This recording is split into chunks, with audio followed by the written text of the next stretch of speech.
Hello friends, welcome back to our channel. അപ്പോൾ എല്ലാവർക്കും സുഖമാണെന്ന് വിചാരിക്കുന്നു. മഴക്കാലം വന്നതിന് മുമ്പ് ഞങ്ങൾ എല്ലാ ഫ്രൂട്ട് പ്ലാന്റ്സിനും ഫെർട്ടിലൈസേഴ്സ് ഇട്ട് കൊടുക്കാറുണ്ട്, അല്ലെങ്കിൽ ഫ്രൂട്ട്സ് ഒക്കെ ഉണ്ടാവില്ല കുറയും. അപ്പോൾ ഫെർട്ടിലൈസേഴ്സ് ഒക്കെ സ്റ്റോർ ചെയ്ത് വെക്കാനായിട്ട് ഞങ്ങളൊരു ഡ്രം സെറ്റ് ചെയ്തു, ഒരു വാൽവും പിടിപ്പിച്ചു. Cow dung, bone meal, vegetable scraps, പിന്നെ കുറേ വെള്ളവും അതുപോലെ തന്നെ ഗ്രൗണ്ട്നട്ട് കേക്കും ഇതിൽ ആഡ് ചെയ്തിട്ടുണ്ട്.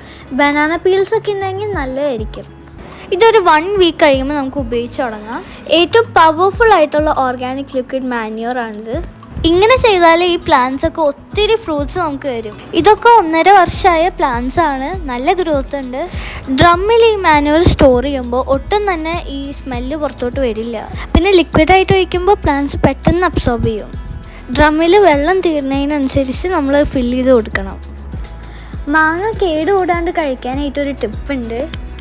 കുറച്ച് പേർക്കൊക്കെ അറിയായിരിക്കും, പക്ഷെ അറിയാത്തവർക്ക് വേണ്ടി പറയാണ്. ഒരു ബക്കറ്റ് ചൂടുവെള്ളം എടുക്കുക, നമ്മുടെ കൈ ഇട്ടാൽ പൊള്ളരുത്, അതാണ് പാകം.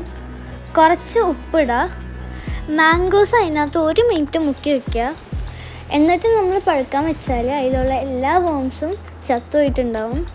അപ്പോൾ നമുക്ക് നല്ല ഫ്രഷായിട്ട് ഒരു തരി പോലും കേടാവാണ്ട് നമുക്ക് കഴിക്കാൻ പറ്റും. അപ്പോൾ ഇന്നത്തെ വീഡിയോ ഇഷ്ടമായി എന്ന് വിചാരിക്കുന്നു. അടുത്ത വീഡിയോയിൽ കാണാം. ബൈ.